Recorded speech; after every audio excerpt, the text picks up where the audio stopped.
You're an overachiever. You don't just meet expectations, you obliterate them. You take initiative, you care deeply about your work, and you consistently deliver incredible results. You're the person who stays late to perfect that presentation and the first to volunteer for a tough assignment. And yet, you feel like your manager is the roadblock or the bottleneck. You're convinced that they just don't get it. They don't see your effort and they don't share your urgency. They're the ones holding you back from your true capability. It's one of the most frustrating, soul-crushing feelings in a professional life, to feel like your ambition is hitting that brick wall. But what if I told you the problem isn't that they're incompetent, lazy, or that they're secretly have it out for you? What if the real issue is that you're completely misunderstanding their job? Wait, what? I know. You're probably sitting there and you're thinking, well, that can't be. How could I be wrong? I totally know what their job is.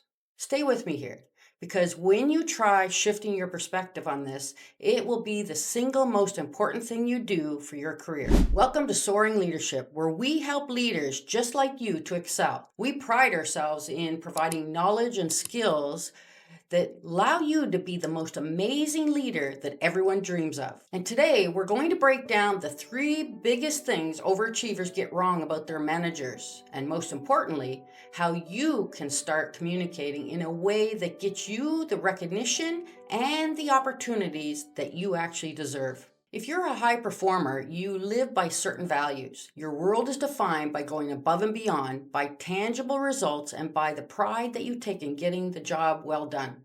You've built a career on the belief that hard work and incredible results are the ultimate currency. So, when you see that your manager ignores your great idea, slows down a project, or forgets to praise you when you have a massive win, it feels like a personal slight. It can feel like they aren't just incompetent, but they don't value you or your contributions. Here's the simple, invisible truth that causes all of this frustration.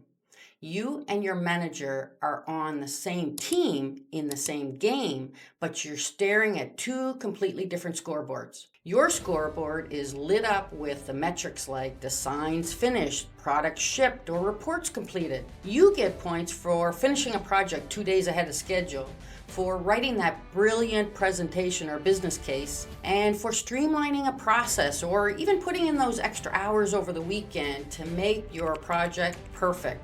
It's a scoreboard of doing tangible, visible things with effort. Your manager, on the other hand, scoreboard is almost entirely invisible to you, but it's the one that your own boss, the director, or the VPs are looking at. Their scoreboard doesn't track tasks, it tracks risks and outcomes. Their key metrics are things like attrition rate, budget adherence, cross-functional friction, and stakeholder satisfaction. They lose points if a key team member quits without notice, if the project goes 10% over budget, or if the head of another department feels blindsided by your team's new initiative. While you're trying to score touchdowns, they're being judged on preventing fumbles and keeping the whole team healthy and on the field for the entire season. This is where the trouble begins. It's a breakdown in perception that leads to a huge, frustrating misunderstanding. This brings us to the core of the issue. Most of the friction that you feel isn't about personality clash or that lack of respect. It's about the 3 fundamental and deeply ingrained misconceptions that overachievers have about their manager's role. Let's review them now. Misconception number 1. My manager should care about what I care about. You're passionate. You found a new piece of equipment that could revolutionize your workflow. And you've identified a tiny project discrepancy that no one else seems to notice. And it's going to elevate the final product quality. You bring it to your manager, your eyes are gleaming. You're expecting them to share with excitement. Instead, you get a lukewarm, interesting. I'll look into it. It feels completely dismissive, like a cold splash of water. But here's the reframe. You're focusing on optimizing your lane. They are responsible for the entire highway. While you're trying to protect your individual performance, your manager is juggling dozens of competing priorities. They aren't just thinking about your excitement. They're thinking about how that new automated piece of equipment will wreak havoc on the budget for the next 2 quarters. They're considering if your great idea to change that project's direction will create a massive political battle with another department that they'll have to clean up later. They're weighing if the 10 hours you spent on that perfect detail will pull you away from a more critical, less glamorous project that the senior leadership is watching like a hawk. Their job isn't always to champion your best idea, but to maintain the stability and the alignment in the entire system. What you see as a lack of passion, they see as responsible big picture management. Now, most people stop here, but this next one is a huge source of frustration for overachievers. You see a clear path forward and you're ready to sprint, but your manager keeps tapping the brakes, asking for more data or scheduling another alignment meeting. Your first instinct is to label it as indecision or suffocating bureaucracy. You think, if I were in charge, we'd have this done by now. What are they waiting for? But what if that hesitation isn't weakness, but it's strategic judgment? A manager often has visibility to risks that you don't. They might know that a key stakeholder in another department is about to go on vacation for 3 weeks, and launching it without their buy-in would be a disaster. They might know that the company's quarterly earnings were soft and the budget is way tighter than you realize. Or they might know that a similar project failed spectacularly in another division 2 years ago for the same reason that you're not privy to, and they're trying to avoid that repeat history. They are often paid to be the person who asks, what could go wrong here? Who else do we need to bring along? Their caution isn't a sign of low ambition, it's a function of their duty to mitigate risk for the team and the company. While you're focused on the potential reward, they are paid to focus on the potential fallout. Rushing ahead without their support can make you seem reckless and not proactive. Okay, these two were good, but the next one is probably the most personal and the most painful one. You pour your heart and soul into a project. You work on the weekends, you solve that impossible problem, you deliver an amazing result, and you meet it with silence. Or maybe just a quick thanks in a chat message before they move on to the next fire. It's so easy to conclude that your hard work went completely unnoticed and unappreciated. But here's the truth. It's a hard one to swallow for those of us who thrive on positive reinforcement. For many busy managers, trust is the ultimate compliment. Let me rephrase that.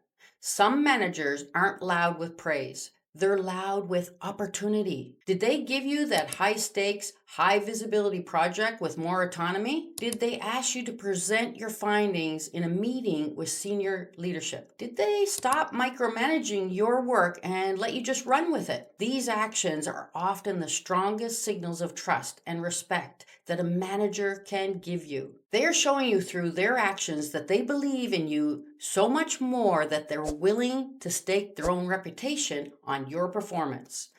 If you only look for the verbal praise, you might miss the biggest signs that you are in fact incredibly valued. If you only remember one thing from this video, make it be this one, because this is the one that's a universal principle that you need to master. Your manager is playing by a different rule book, so focus on how you can adapt your strategy to win on their scoreboard, which ultimately helps you win on yours.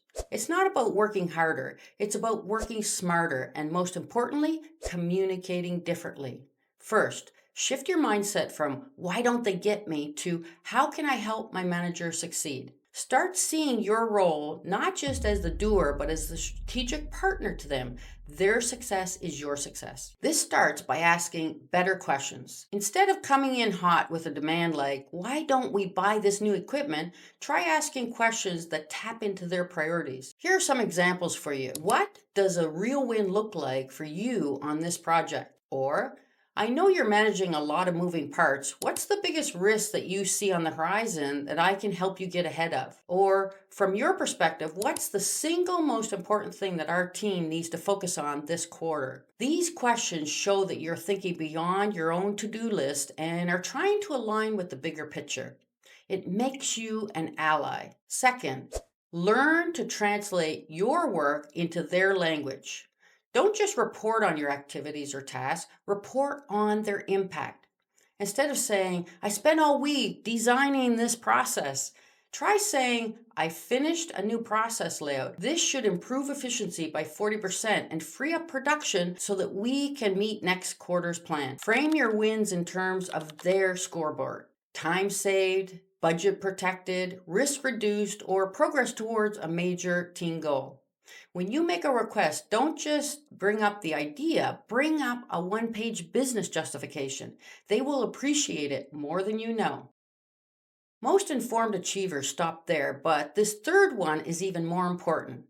Observe your manager's communication style and adapt to it. Do they prefer short, bullet point emails or a quick, informal chat? Do they respond to data and charts or stories and anecdotes? Are they a morning person who's sharpest right before noon, or do they do their best thinking later in the afternoon? Meeting them where they are reduces the friction and makes it indefinitely easier for them to hear what you're saying. And finally, don't personalize everything.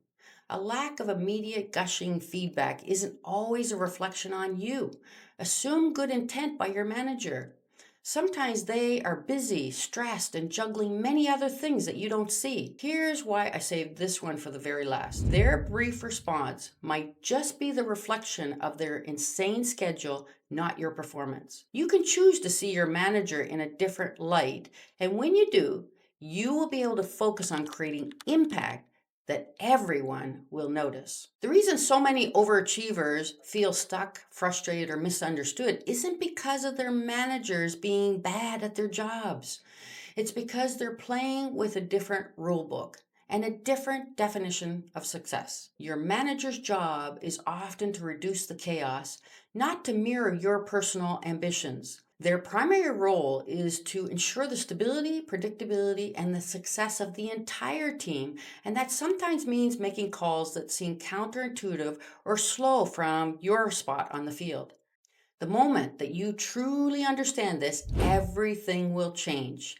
You stop seeing your manager as a roadblock and you start seeing them as a key stakeholder whose trust you need to earn. You stop seeking constant verbal validation and you start seeking strategic alignment with greater responsibility. You move from being just a high performer to being a true strategic partner. And that is the shift that doesn't just get you a pat on the back. It gets you promoted. I'm really curious to hear your experience with this. Have you ever felt misunderstood by your manager, later to realize that you just had different priorities? Share your story in the comments below because I try to read every single one of them. And if this helped you see your relationship with your manager in a different light, give this video a like and subscribe for more strategies on how to navigate your career and reach your true potential. Thank you so much for watching.